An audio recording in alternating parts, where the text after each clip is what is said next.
தமிழகத்திலே திருநெல்வேலி மாவட்டத்தினுடைய புறநகர் காவல்துறை நெல்லை மாவட்டத்திலே நடந்து முடிந்த புனித ரமலான் மாதத்திலே அனைத்து மதத்தினர் மீதும் ஒரு அறிவிக்கப்படாத ஒரு அவசர நிலையை பிறப்பித்தது. அதாவது கூம்பு வடிவ குழாய்களை அகற்றுகிறோம் என்கின்ற பெயரிலே எவ்வித முறையான அறிவிப்புகளும் இல்லாமல் ஏற்கனவே 2005ஆம் ஆண்டு சுப்ரீம் கோர்ட்டினுடைய தீர்ப்பு ஒரு பக்கம் இருக்க, 2016ஆம் ஆண்டினுடைய சென்னை உயர்நீதிமன்றத்தினுடைய தீர்ப்பு ஒரு பக்கம் இருக்க, அந்த இரு தீர்ப்புகளுக்கும் பொதுவான ஒரு விஷயத்தை முன்னெடுக்காமல் அவர்களுக்கு சாதகமாக வழிபாட்டு உரிமைகளை மறுக்கின்ற வகையிலே மத வழிபாட்டு தலங்களுடைய குறிப்பாக பள்ளிவாசல் நிர்வாகிகளை மிரட்டி அங்கிருக்கின்ற குழாய்களை எவ்வித முன்னறிவிப்பும் இன்றி போதிய அவகாசம் வழங்காமல் அனைத்தையும் அந்த வாங்கு சொல்கின்ற உரிமையை தட்டி பறிக்கின்ற வகையிலே இந்த நெல்லை மாவட்ட காவல்துறை கடந்த 10 தினங்களாக செயல்பட்டு வருகிறது.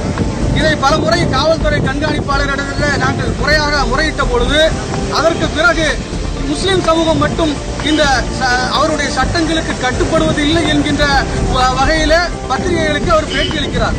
இது மற்ற மதத்தினர் மத்தியிலே முஸ்லிம்களை பிளவுபடுத்துகின்ற ஒரு முயற்சியாகத்தான் நாங்கள் பார்க்கிறோம். ஆகவே மாவட்டத்தினுடைய நிர்வாகத்தினுடைய தலைவராக இருக்கக்கூடிய மாவட்ட ஆட்சித்தலைவர் அவர்களிடத்தில் இன்றைக்கு முறையிட நாங்கள் வந்திருக்கின்றோம்.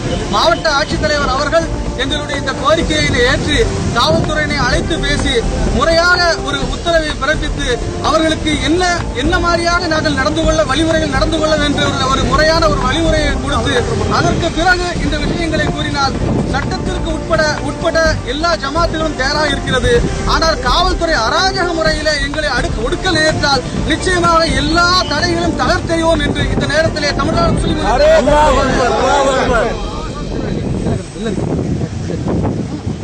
எங்கெங்கு போன்ற பூமுடிகள் அகற்றப்பட்டிருக்கின்ற முறையான ஒரு அறிவிப்பை அறிவிக்க வேண்டியது. ஒரு ஒட்டுமொத்தமாக ஒரு 1000 அந்த கோயில்கள் எடுத்திருக்கிறோம், மசூதிகள் எடுத்திருக்கிறோம், ஒட்டுமொத்தமாக இல்லாமல் எங்கெங்க இடத்துல ஒரு முறையான ஒரு அறிக்கையை இந்த காவல்துறை கண்காணிப்பாளரிடம் இருந்து மாவட்ட ஆட்சியர் கேட்டுப்பட்டு அதை மக்களுக்கு அறிவிக்க வேண்டும்.